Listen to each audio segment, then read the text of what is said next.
औज़ुबिल्लाहिमिनश्शैतानिर्रजीम बिस्मिल्लाहिर्रहमानिर्रहीम। अस्सलामु अलैकुम student, my name is Ibrar Hussain. उम्मीद करता हूँ कि आप खैरियत से होंगे। आज की क्लास में हम अलजेब्रिक मैनिपुलेशन को डिस्कस करने जा रहे हैं, जो कि पंजाब बोर्ड में 9th मैथ टेक्स्ट बुक का चैप्टर नंबर 6 है। फर्स्ट ऑफ ऑल हम ये डिस्कस करते हैं कि हम इस चैप्टर में किस किस टॉपिक को कवर करेंगे। जी तो स्टूडेंट, आपकी टेक्स्ट बुक पर चैप्टर नंबर 6 अलजेब्रिक मैनिपुलेशन का एक शॉर्ट इंट्रोडक्शन दिया गया है, जिसमें यह बताया गया है कि in this unit we will first deal with the finding HCF and LCM of algebraic expression by factorization and long division method। इस चैप्टर में सबसे पहले हम algebraic expression के HCF और LCM को फाइंड करना सीखेंगे by factorization method and long division method. Then by using HCF and LCM we will simplify fractional expression, और फिर उसके बाद HCF और LCM को यूज करते हुए हम सिंपल जो हमारी फ्रैक्शनल एक्सप्रेशन है उनको हम सॉल्व करेंगे। And at the end of this unit we will finding square root of algebraic expression by factorization and division method. Now let's move on the definition of algebraic manipulation. Algebraic manipulation is the process of rearranging and simplifying algebraic expression using basic operation like addition, subtraction, multiplication, division and factoring. Algebraic manipulation एक process है, एक अमल है जो algebraic expression को rearrange करने में help देता है by using basic math operations, जो कि एडिशन, सब्ट्रैक्शन और मल्टीप्लिकेशन। यानी कि 9th क्लास से पहले आपने मैथ में जितने भी अलजेब्रिक ऑपरेशंस पढ़े हैं उनको यूज करते हुए अलजेब्रिक एक्सप्रेशन को आपने रीअरेंज करना है। This process is called algebraic manipulation. It helps solve the equations and make expression easier to work with. इससे क्या होगा, इस अलजेब्रिक मैनिपुलेशन के इस प्रोसेस से, इस अलजेब्रिक एक्सप्रेशन को रीअरेंज करने के प्रोसेस से क्या होगा कि हम इक्वेशन या अलजेब्रिक एक्सप्रेशन को इजीली टैकल कर सकेंगे। Now let's move on. First topic of algebraic manipulation, highest common factor HCF. If two or more algebraic expression are given, then their common factor of highest power is called HCF of the expression. अगर आपको दो algebraic expression दिए गए हों, then उनका common factor जो होगा of highest power वाला जो कॉमन फैक्टर होगा, that is called HCF of the given expressions. Now let's move on how to finding the HCF from a given expressions. We can find HCF of given expressions by following two methods. First is by factorization and second is by division method. किसी भी given algebraic expressions का HCF find out करने के लिए हमारे पास दो method हैं। First is algebraic expression and second is by division method.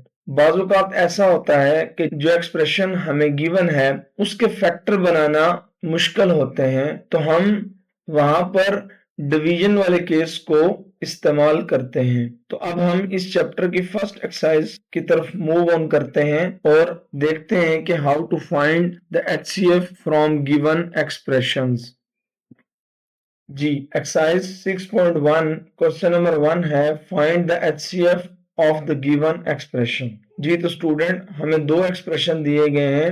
First is 39 x power 7 and y power 3z and second is 91 x power 5 y power 6 and z power 7।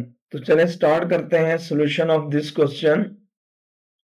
जैसा कि इस question में हमें ये रिस्ट्रिक्शन नहीं है कि इसको बाय डिवीजन मेथड करना है या फैक्टराइजेशन मेथड, तो हम इस पे फैक्टराइजेशन मेथड अप्लाई करेंगे, क्योंकि 39 x power 7 y power 3 z इनके फैक्टर फाइंड करने आसान हैं। तो हम इस पे फैक्टराइजेशन मेथड अप्लाई करते हैं। तो हम 39 की प्राइम फैक्टराइजेशन फाइंड करेंगे। जी तो 39 को हम किस पे डिवाइड करेंगे, 3 पे। 3 1 3, 3 3 9, and 13 is a prime number, so 13 1s are 13. जी तो स्टूडेंट 39 की प्राइम फैक्टराइजेशन क्या है? 3 multiply 13. Now but here I have a expression is 39 x power 7 y power 3 and z. जी तो स्टूडेंट तो फर्स्ट ऑफ ऑल हम 39 के फैक्टर्स को लिखेंगे 3 multiply 13. अब x पावर 7 को हमने इस तरह फैक्टराइज करना है ताकि जो हमारे पास सेकेंड गिवन एक्सप्रेशन है उसमें जो x पावर 5 है वो इसके साथ कॉमन बन जाए, यानी हम x पावर 7 को x पावर 5 में ब्रेक डाउन करेंगे तो हमारे पास फर्स्ट फैक्टर बनेगा x power 5 and second factor is x. Similarly next y power 3 है हमारे पास, तो हम देखते हैं हमारे पास जो गिवन टू एक्सप्रेशन है इसमें जो लीस्ट पावर है y की वो 3 है, तो हम y पावर को 3 में ही फैक्टराइज करेंगे तो ये हमारे पास y पावर 3 ही रहेगा, इसके हम फर्दर फैक्टर नहीं लिखेंगे, तो ये हमारे पास बन जाएगा y पावर 3. नेक्स्ट z है हमारे पास, तो z तो इस एक्सप्रेशन में हमारे पास z पावर 1 है, तो और गिवन एक्सप्रेशन में भी हमारे पास जो लीस्ट पावर ऑफ z है वो 1 ही है, तो हम इसको लिख देंगे मल्टीप्लाई z. नेक्स्ट जो हमारे पास एक्सप्रेशन है उसमें मैं न्यूमेरिकल नंबर दिया हुआ है 91, तो हम फर्स्ट ऑफ ऑल 91 की प्राइम फैक्टराइजेशन फाइंड करेंगे. 91 की प्राइम फैक्टराइजेशन फाइंड करेंगे तो 91 को हम 2 पे भी डिवाइड नहीं कर सकते, 3 पे भी डिवाइड नहीं कर सकते, तो ये हम इसको डिवाइड करेंगे 7 पे. 7 1 7 एंड 2 नेक्स्ट 1 के साथ मिल जाएगा और ये बनेगा 21, तो 7 3 21 एंड 13 1 13. जी तो स्टूडेंट 91 की फैक्टराइजेशन क्या है? 7 multiply 13. हमारे पास सेकंड एक्सप्रेशन है 91 x power 5 y power 6 and z power 7. जी तो स्टूडेंट 91 की फैक्टराइजेशन हम लिखेंगे 7 multiply 13 multiply x power 5 multiply y power 3 multiply y power 3. जी तो स्टूडेंट यहाँ पे हमने 6 को 3 और 3 के पेयर में क्यों लिखा? क्योंकि हमारे पास गिवन एक्सप्रेशन में जो y की लीस्ट पावर है वो 3 है, तो हम जितनी भी बड़ी y की पावर आ जाए तो हम उसको 3 के फैक्टर में ही सेपरेट करेंगे. नेक्स्ट हमारे पास z है, तो z की जो लीस्ट पावर है वो 1 है, तो अब यहाँ पर कंडीशन है कि हमने एक फैक्टर z का ऐसा लिखना है जिसकी पावर 1 हो, बाकियों पर रिस्ट्रिक्शन नहीं है क्योंकि हमारे फर्स्ट एक्सप्रेशन में एक z ऐसा है जिसकी पावर 1 है, तो हमारे सेकंड एक्सप्रेशन में भी एक z ऐसा होना चाहिए जिसकी पावर 1 हो ताकि हम उसको कॉमन कर सकें, तो हम एक z ऐसा लिख देंगे जिसकी पावर 1 है, बाकी हम z पावर 6 ही लिख देंगे. जी तो स्टूडेंट अब HCF कैसे फाइंड आउट होता है? जो हमें गिवन एक्सप्रेशंस दी गई हैं उसमें से कॉमन फैक्टर निकालते हैं और हाईएस्ट कॉमन फैक्टर जो होता है वो हमारा HCF कहलाता है. तो HCF of these two given expression is first 13 common आ जाएगा, now second x power 5 common आ जाएगा, now third is x y power 3 common आ जाएगा, now last one is z power 1. जी तो स्टूडेंट हमारे पास कॉमन फैक्टर कौन कौन से हैं? 13 multiply with x power 5 and multiply with y power 3 multiply with z power 1, तो हमारे पास HCF क्या बन गया? 13 x power 5 y power 3 and z. This is answer of this question. Next हमारे पास है क्वेश्चन नंबर 1 पार्ट नंबर 2. अब इस question में हमारे पास 3 अलजेब्रिक एक्सप्रेशन आ गए जिनका हमने HCF फाइंड करना है, तो सेम मेथड अप्लाई करेंगे हम. तो फर्स्ट ऑफ ऑल हम गिवन अलजेब्रिक एक्सप्रेशन के न्यूमेरिकल नंबर का प्राइम फैक्टराइजेशन फाइंड करेंगे. 102 का प्राइम फैक्टराइजेशन हमारे पास आ जाएगा 2 5 10 2 1s are 2 3 1s are 3 3 7s are 21 and 17 1s are 17. Next हमारे पास 85 है, तो 85 का प्राइम फैक्टराइजेशन आ जाएगा 5 1s are 5 and 5 7s are 35 and 17 1s are 17. Last one is 187. जी तो स्टूडेंट 187 को हम 3 पे भी डिवाइड नहीं कर सकते, 2 पे तो डिवाइड होगा ही नहीं क्योंकि लास्ट में ऑड नंबर है, तो हम इसको 11 पे ट्राई करेंगे. 11 1s are 11 and 11 7s are 77. जी तो 17 1s are 17। तो हमने तमाम न्यूमेरिकल नंबर्स के प्राइम फैक्टराइजेशन फाइंड आउट कर लिए। तो अब हम HCF बाय प्राइम फैक्टराइजेशन करेंगे। तो अब हम HCF बाय प्राइम फैक्टराइजेशन का मेथड अप्लाई करेंगे और 102 एक्स वाई स्क्र जेड के फैक्टर लिखेंगे इसके सामने। 102 के हमारे पास फैक्टर हैं 2 मल्टीप्लाई 3 मल्टीप्लाई 17। नेक्स्ट हमारे पास है x की पावर 1 ही हमारे पास लीस्ट पावर है, तो हम इसको एज इट इज लिख देंगे x multiply with y square. अब वाई स्क्र है हमारे पास, तो तीनों एक्सप्रेशन में हम देखेंगे कि y की लीस्ट पावर क्या है। तो y की लीस्ट पावर 1 है, तो हम इस x2 को भी ब्रेक डाउन कर देंगे इन y multiply with y। Next z है हमारे पास, तो इसको हम एज इट इज लिख देंगे जी। तो नेक्स्ट हमारे पास एक्सप्रेशन है 85 एक्स स्क्वायर y z जी। तो स्टूडेंट 85 की प्राइम फैक्टराइजेशन हमने क्या फाइंड किया है 5 मल्टीप्लाई 17 जी। तो एक्स स्क्वायर की हम फैक्टराइजेशन करेंगे, ये हम लिखेंगे इसको x multiply x। Next y हमारे पास पावर 1 में है, तो इसको हम एज इट इज लिख देंगे। z भी हमारे पास पावर 1 में है, तो इसको भी हम एज इट इज लिख देंगे। Last one is 187 x y z square जी। तो स्टूडेंट 187 की प्राइम फैक्टराइजेशन हमारे पास 11 multiply 17 multiply x multiply y। तो z स्क्वायर को हम लिख देंगे z मल्टीप्लाई z जी। तो स्टूडेंट अब हम HCF फाइंड करने के लिए इनमें कॉमन ढूंढेंगे। तो हमारे पास फर्स्ट कॉमन आएगा 17, second common is x and third हमारे पास कॉमन आ जाएगा y और लास्ट में हमारे पास कॉमन आएगा z। तो हमारे पास HCF क्या बन जाएगा HCF highest common factor from given 3 expressions 17 multiply x multiply y multiply z, that is 17xyz।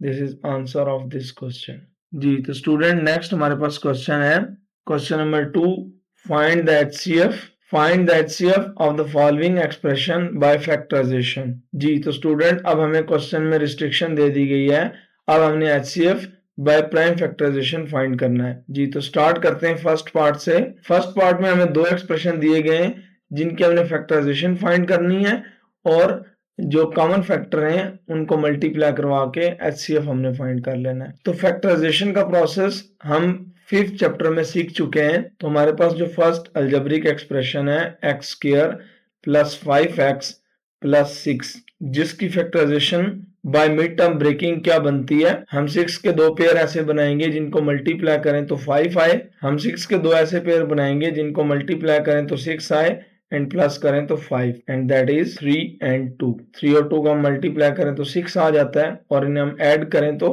5 आ जाता है। तो मिड टर्म ब्रेकिंग को लिखने का ये तरीका होता है कि हम x square as it is लिख देते हैं और लास्ट वाला नंबर 6 भी एज इट इज लिख देते हैं। 5x को हमने इन दो फैक्टर में ब्रेक करना होता है, तो 5x को हमने ब्रेक करना होता है। अब 5x के साथ जो भी सिंबल है, हम जो हमने पेयर बनाए हैं 6 के 3 एंड 2, इसमें जो ग्रेटर नंबर 3 है उसके साथ हमने प्लस का सिंबल यूज करना है। नेक्स्ट जो हमारे पास 2 है, इस पे हम थोड़ा सा कॉमन सेंस यूज करेंगे और देखेंगे कि इसके साथ सिंबल कौन सा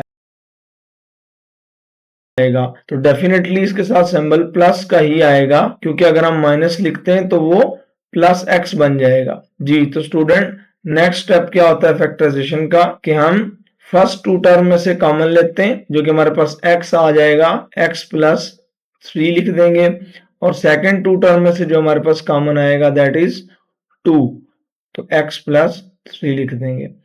अब x प्लस 3 इज कॉमन, तो यहां से हम x प्लस 3 को कॉमन ले लेंगे, तो हमारे पास बच जाएगा x प्लस 2 जी। तो स्टूडेंट सेकेंड हम एक्सप्रेशन है हमारे पास x square minus 4x minus 12 जी। तो इसकी भी हमने मिड टर्म ब्रेकिंग करनी है।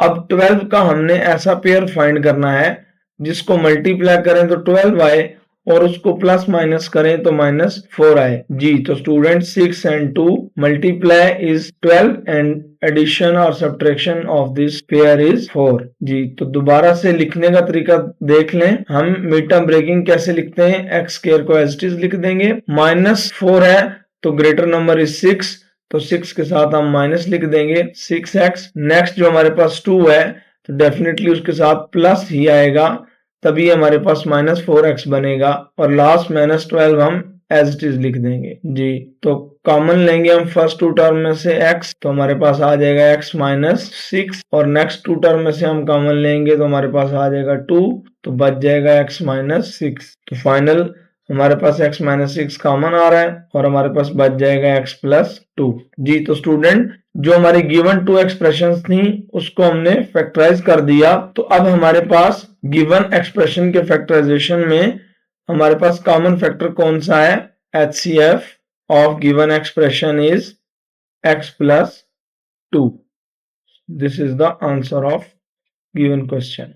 नेक्स्ट पार्ट है हमारे पास 3 अलजेब्रिक एक्सप्रेशन दी गई हैं, तो हम तीनों को बारी बारी फैक्टराइज कर लेंगे और इनके कॉमन फैक्टर को मल्टीप्लाई करके लिख देंगे तो ये हमारा HCF बन जाएगा। सेम प्रोसेस अप्लाई करेंगे और हम स्टार्ट करते हैं फर्स्ट एक्सप्रेशन से। तो फर्स्ट एक्सप्रेशन हमारे पास x³ - 27, तो हम जानते हैं कि 27 इज अ क्यूब ऑफ 3, तो इसको भी हम क्यूब में लिख लेंगे x³ - 3³ तो ये हमारे पास एक फार्मूला बन रहा है a³ - b³ that is equal to a - b a² plus ab plus b²। तो अब हम इस फार्मूले की मदद से हम इसको लिख लेंगे और ये हमारे पास बन जाएगा, x -3 multiply with x² plus a लिखना है दैट इज x और b लिखना है जो कि हमारे पास है 3 प्लस b² मतलब 3 का स्क्वायर। तो ये हमारे पास बन जाएगा x -3 multiply with x² plus 3x plus 9। जी तो हम इस फार्मूले को रेज कर देते हैं, लेकिन आपने अपनी कॉपी पे फार्मूला साथ मेंशन करना है ताकि कॉन्सेप्ट आपके सॉल्यूशन से नजर आए। जी तो स्टूडेंट सेकंड हमारे पास एक्सप्रेशन है x² प्लस 6x - 27। जी तो फिर स्टूडेंट ये हमारे पास एक क्वाड्रेटिक एक्सप्रेशन है जिसकी फैक्टराइजेशन हम मिड टर्म ब्रेकिंग से करते हैं। तो अब हमने 27 का ऐसा पेयर फाइंड करना है कि जिसको मल्टीप्लाई करें तो 27 आए और प्लस माइनस करें तो 6 आए। जी तो स्टूडेंट हम जानते हैं कि 9 × 3 = 27, और अगर हम इसको प्लस या माइनस करें तो हमारे पास 6 भी आ जाता है। तो इसको लिखने का क्या तरीकाकार है कि हम x² को एज इट इज लिख देते हैं और मिड टर्म को ब्रेक कर देते हैं इन दो पेयर में, इन दो नंबर्स में, जिनमें ग्रेटर नंबर के साथ वही साइन आता है जो कि 6x के साथ होगा, यानी कि हम यहाँ पे लिख देंगे 9x और नेक्स्ट हम डेफिनेटली -3x लिखेंगे और लास्ट में हम लिख देंगे 27। जी तो स्टूडेंट फर्स्ट टू टर्म में से हम x कॉमन ले लेंगे तो हमारे पास आ जाएगा x + 9, और लास्ट टू टर्म में से हम 3 कॉमन ले लेंगे, हमारे पास आ जाएगा x + 9। जी हम माइनस भी कॉमन ले रहे हैं तो 27 में से +9 बचेगा, -27 में से +9 बचेगा। जी तो यहाँ पर हमारे पास x + 9 कॉमन आ जाएगा, हमारे पास बच जाएगा x -3। जी तो स्टूडेंट लास्ट एक्सप्रेशन हमारे पास रह गया।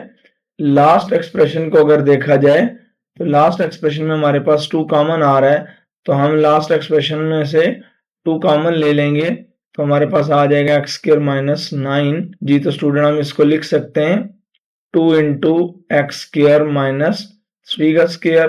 तो ये भी हमारे पास एक फार्मूला बन रहा है a² - b² जिसको हम यूं लिख सकते हैं 2 × x - 3 x + 3। जी तो स्टूडेंट ये आपके पास तीनों एक्सप्रेशन की फैक्टराइजेशन मौजूद है, तो आप इनमें से देख सकते हैं कि हमारे पास जो कॉमन फैक्टर हैं वो कौन कौन से हैं। जी तो HCF of given 3 expression is x - 3। This is the answer of this question.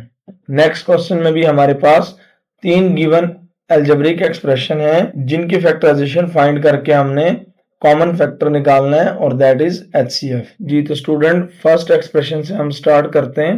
First expression में हमारे पास x कॉमन है तो हम इसको कॉमन ले लेंगे, x कॉमन आ जाएगा और हमारे पास बच जाएगा x square minus 2x plus 1। जी तो स्टूडेंट जो हमारे पास ब्रैकेट में एक्सप्रेशन आ रहा है that is a quadratic algebraic expression, तो इसकी भी हम मिड टर्म ब्रेकिंग कर लेंगे तो ये हमारे पास बन जाएगा एक्स स्क्वायर माइनस एक्स।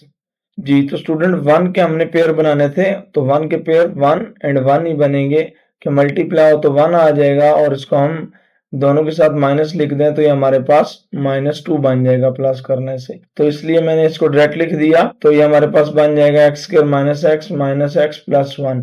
जी तो फर्स्ट टू टर्म में से हम x कॉमन ले लेंगे तो हमारे पास आ जाएगा x minus 1, second two term में से -1 कॉमन ले लेंगे तो हमारे पास आ जाएगा x माइनस 1। जी तो अब हमारे पास कॉमन आ रहा है x माइनस 1 तो हमारे पास बच जाएगा x माइनस 1, तो फाइनल हमारे पास बन जाएगा x मल्टीप्लाई x माइनस 1 का स्क्वायर।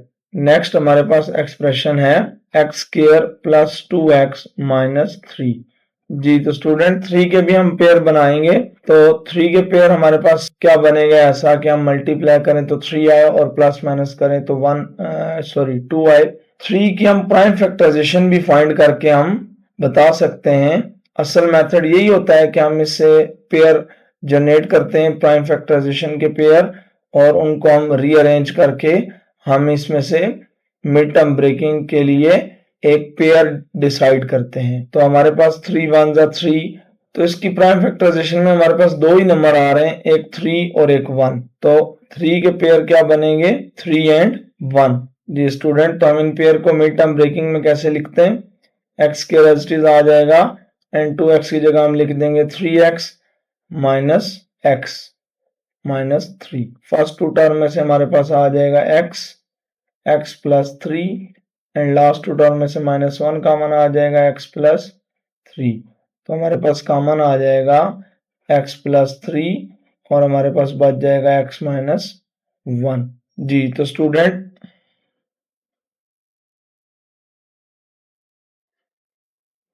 स्टूडेंट अब बारी है लास्ट गिवन एक्सप्रेशन की। लास्ट गिवन एक्सप्रेशन को भी हमने मिड टर्म ब्रेक करना है। इसमें हमने 4 के ऐसे पेयर फाइंड करने जिनको मल्टीप्लाई करें तो 4 आ जाए और प्लस माइनस करें तो 3 आ जाए। जी तो वो हमारे पास 4 एंड 1 ही ऐसा पेयर है जिसको मल्टीप्लाई करें तो 4 आ जाता है और माइनस करें तो 3 आ जाता है, तो हमारे पास ये बन जाएगा x square plus 4x minus 4। जी तो हम यहाँ से अगर कॉमन लें x तो हमारे पास आ जाता है x प्लस 4 और -1 अगर कॉमन ले लें तो हमारे पास आ जाता है x प्लस 4। x प्लस 4 को अगर हम कॉमन ले लें तो हमारे पास बच जाएगा x माइनस 1। जी तो स्टूडेंट अगर हम तीनों एक्सप्रेशन के जो हमने फैक्टर फाइंड किए हैं अगर उनको हम ऑब्जर्व करें तो हमारे पास जो हाईएस्ट कॉमन फैक्टर है वो क्या है x minus 1। So this is the answer of given question. Next हमारे पास क्वेश्चन नंबर 4 है, इस पर भी हम सेम मेथड अप्लाई करेंगे, इसके भी हम फैक्टर फाइंड कर लेंगे और दोनों के जो कॉमन फैक्टर होंगे उनमें हाईएस्ट कॉमन फैक्टर HCF कहलाएगा। जी तो सॉल्यूशन है हमारे पास फर्स्ट एक्सप्रेशन का कि फर्स्ट एक्सप्रेशन में हमारे पास जो फैक्टर है उसमें x कॉमन आता है तो हम इसमें से x कॉमन ले लेंगे तो ये हमारे पास बन जाएगा x square minus 9x plus 8। अब 18 का हमने अलग से प्राइम फैक्टर फाइंड करना है दैट इज 2 9 18, 3 3 9 एंड 3 1 3। तो 18 की प्राइम फैक्टराइजेशन हमारे पास आती है 2 मल्टीप्लाई 3 मल्टीप्लाई 3 मल्टीप्लाई x और हमारे पास ये क्वाड्रेटिक एक्सप्रेशन है तो इसकी हम मिड टर्म ब्रेकिंग कर लेंगे। 8 के हमने ऐसे पेयर बनाने जिनको मल्टीप्लाई करो तो 8 आए और प्लस माइनस करो तो 9 आए, तो 8 एंड 1 ही ऐसे एक्सप्रेशन है, तो 8 एंड 1 ही ऐसे पेयर हैं जिनको मल्टीप्लाई करें तो 8 आता है और प्लस माइनस करें तो -9 आता है। तो इसको हम कैसे लिख देंगे x square minus 8x minus x plus 8। जी तो इनको हम एज इट इज लिख देंगे और इसमें से हम x कॉमन ले लेंगे x माइनस 8 और -1 कॉमन ले लेंगे x माइनस 8। जी तो स्टूडेंट ये हमारे पास बन जाएगा 2 मल्टीप्लाई 3 मल्टीप्लाई 3 मल्टीप्लाई x और यहाँ से कॉमन आता है x माइनस 8 और हमारे पास बच जाएगा x माइनस 1। जी तो स्टूडेंट फर्स्ट एक्सप्रेशन की हमने मिड टर्म ब्रेकिंग कर ली, इसके फैक्टर बना लिए। अब बारी है सेकेंड एक्सप्रेशन की। तो सेकेंड एक्सप्रेशन में भी हमें 24 दिया गया है, तो 24 की हम फैक्टराइजेशन फाइंड कर लेंगे। तो जो हमारे पास बन जाएगी 2 12 24, 2 6 12 और 2 3 6 और 3 1 जा 3। तो ये हमारे पास आ जाएगी 2 multiply 2 multiply 2 multiply 3 and factor में हमारे पास फिर से क्वाड्रेटिक एक्सप्रेशन है, तो इसकी भी हम मिड टर्म ब्रेकिंग कर लेंगे। 2 के हम ऐसे पेयर बनाएंगे जिनको मल्टीप्लाई करो तो 2 आए और ऐड सब्ट्रैक्शन करो तो -3 आए। तो 2 एंड 1 को अगर हम ऐड कर लें तो 3 आ जाता है। अगर हम दोनों के साथ माइनस लिख दें तो ये -3 बन जाएगा और मल्टीप्लाई करें तो +2 आता है। तो हम यहाँ पे लिख देंगे x स्क्वायर और -3x है, तो हम बड़ा वाला जो है वो 2 है, उसके साथ हम -2x लिख लेंगे और दूसरा भी हमारे पास -x ही आएगा, तो +2। जी तो फर्स्ट 2 टर्म में से हम कॉमन ले लेंगे x और हमारे पास आ जाएगा x -2 और सेकेंड 2 टर्म में से हम -1 कॉमन ले लेंगे तो हमारे पास आ जाएगा x -2। जी तो ये हमारे पास बन जाएगा 2 मल्टीप्लाई 2 मल्टीप्लाई 2 मल्टीप्लाई 3 एंड यहाँ से हमारे पास कॉमन आ जाएगा x -2 और हमारे पास बच जाएगा x -1। जी तो स्टूडेंट अगर हम दोनों एक्सप्रेशन को ऑब्जर्व करें तो हमारे पास हाईएस्ट कॉमन फैक्टर बनता है। देखें फर्स्ट एक्सप्रेशन में हमारे पास 2 है और सेकंड एक्सप्रेशन में भी हमारे पास 2 है। ये मैं मार्क इसलिए कर रहा हूं ताकि हम इसको दोबारा से काउंट ना करें, ठीक है। तो 2 और 2 हमारे पास ये कॉमन आ गया तो हम इसको 2 लिख देंगे। जी तो 3 एंड 3 हमारे पास कॉमन आ जाएगा तो हम इसको भी लिख देंगे 3।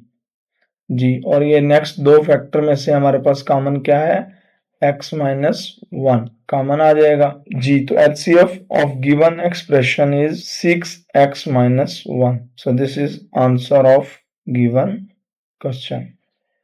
जी तो क्वेश्चन नंबर 2 का लास्ट पार्ट है हमारे पास, जिसमें सेम पार्ट नंबर 4 की तरह हमें दो एक्सप्रेशन दिए गए हैं जिनका हमने फैक्टराइजेशन मेथड से HCF फाइंड करना है। तो स्टार्ट करते हैं फर्स्ट एक्सप्रेशन से 36 और इससे में हमारे पास x स्क्वायर कॉमन है तो हम लिख देंगे 3x स्क्वायर प्लस 5x -2। जी तो ये हमारे पास बन जाएगा 36x स्क्वायर और ये हमारे पास क्वाड्रेटिक एक्सप्रेशन है तो इसका हम मिड टर्म ब्रेक करेंगे। तो यहाँ पे स्टूडेंट एक पॉइंट को समझ लें, ये जो हमारे पास 2 है हम इसके पेयर फाइंड नहीं करेंगे बल्कि हम 2 को पहले 3 से मल्टीप्लाई करवाएंगे तो हमारे पास आएगा 6, तो हम 6 के पेयर फाइंड करेंगे। जी जब हमारे पास x स्क्वायर का कोफिशिएंट मौजूद हो तो हम कांस्टेंट को x स्क्वायर के कोफिशिएंट के साथ मल्टीप्लाई करवाते हैं, देन फिर हम उसके पेयर फाइंड करते हैं। तो इस बात को ध्यान में रखिएगा। तो हम 6 के जब पेयर फाइंड करेंगे ऐसे पेयर हमने फाइंड करने जिनको मल्टीप्लाई करें तो 6 आ जाए और प्लस माइनस करें तो हमारे पास 5 आ जाए। तो ये हमारे पास 3 और 2 भी बन रहे हैं कि 3 और 2 को हम मल्टीप्लाई करें तो 6 आता है और 3 और 2 को हम प्लस करें तो 5 आ जाता है। लेकिन एक बात हमने ध्यान में रखनी है कि -6 आना चाहिए और प्लस का 5 आना चाहिए। ये तभी पॉसिबल है जब एक पेयर हमारे पास 6 हो और एक पेयर हमारे पास 1 हो। तो हम +6 और -1 के पेयर के साथ मल्टीप्लाई करें तो हमारे पास -6 आ जाएगा और हम प्लस माइनस करें तो हमारे पास +5 भी आ जाएगा। तो हम इसको मिड टर्म ब्रेकिंग को कैसे लिखते हैं, 3x स्क्वायर प्लस 6x -1 -2। जी तो स्टूडेंट ये हमारे पास बन जाएगा 36x स्क्वायर, 3x हम कॉमन ले लेंगे और ये हमारे पास आ जाएगा x +2 और हम -1 कॉमन ले लेंगे, ये -1x है हमारे पास, हम माइनस कॉमन ले लेंगे तो हमारे पास आ जाएगा x +2। जी तो फाइनली 36 का भी हम प्राइम फैक्टराइजेशन फाइंड कर लेंगे। तो 36 की प्राइम फैक्टराइजेशन हमारे पास है 2 18 36, 2 9 18 एंड 3 3 9 एंड 3 1 3। तो ये हमारे पास इसकी फैक्टराइजेशन बन जाएगी 2 × 2 × 3 × 3 और x स्क्वायर की फैक्टराइजेशन है x × x और यहाँ से हमारे पास कॉमन आ रहा है x +2 और हम यहाँ पे लिख देंगे बाकी जो बचेगा 3x माइनस 1। जी तो स्टूडेंट ये फर्स्ट एक्सप्रेशन की हमने फैक्टराइजेशन फाइंड कर लिया। Now move on the second expression. अब सेकेंड एक्सप्रेशन में भी सिमिलरली हम इस पार्ट में फार्मूला अप्लाई करेंगे। फर्स्ट ऑफ ऑल हम यहाँ से x कॉमन लेंगे तो हमारे पास बन जाएगा 54 x multiply 27x cube minus 1। जी तो क्वेश्चन नंबर 2 के फर्स्ट पार्ट में भी मैंने आपको बताया था कि यहाँ पर ही हमारे पास एक फार्मूला बन जाता है जिसको हम लिख सकते हैं 3x होल क्यूब, और 1 को तो क्यूब हम लिख ही सकते हैं, तो ये हमारे पास फार्मूला बन सकता है 54x, ये बन जाएगा 3x minus 1, 3x square plus 3x 1 plus 1 का स्क्वायर। जी तो स्टूडेंट 54 के भी हम फैक्टराइजेशन फाइंड कर लेंगे जो कि हमारे पास आएगी 2 to the 4 2 7 14, 3 9 27, 3 3 9 एंड 3 1 3। जी तो ये हमारे पास बन जाती है 2 multiply 3 multiply 3 multiply 3 and 3x minus 1 multiply with 9x square plus 3x plus 1। जी तो स्टूडेंट दोनों गिवन एक्सप्रेशंस के फैक्टराइजेशन फॉर्म को अगर ऑब्जर्व करें तो ये हमारे पास HCF क्या बनता है, HCF इज इक्वल टू, जी तो स्टूडेंट कॉमन हमारे पास कौन कौन से नंबर हैं, 2 हमारे पास कॉमन है, 2 मल्टीप्लाई विद 3 कॉमन है हमारे पास, मल्टीप्लाई विद एक और 3 हमारे पास कॉमन है। जी और नेक्स्ट हमारे पास x भी कॉमन है, इधर हमने x नहीं लिखा तो x भी हमारे पास कॉमन है। जी एक x भी हमारे पास कॉमन आ गया, और लास्ट में हमारे पास फैक्टर एक कॉमन है 3x माइनस 1। जी तो स्टूडेंट HCF है हमारे पास 2 multiply 3 6, 6 multiply 3 18, 18x 3x minus 1। This is the answer of given question. जी तो स्टूडेंट ये थे हमारे पास question number 1 and question number 2। दुआओं में याद रखिएगा। अल्लाह हाफिज।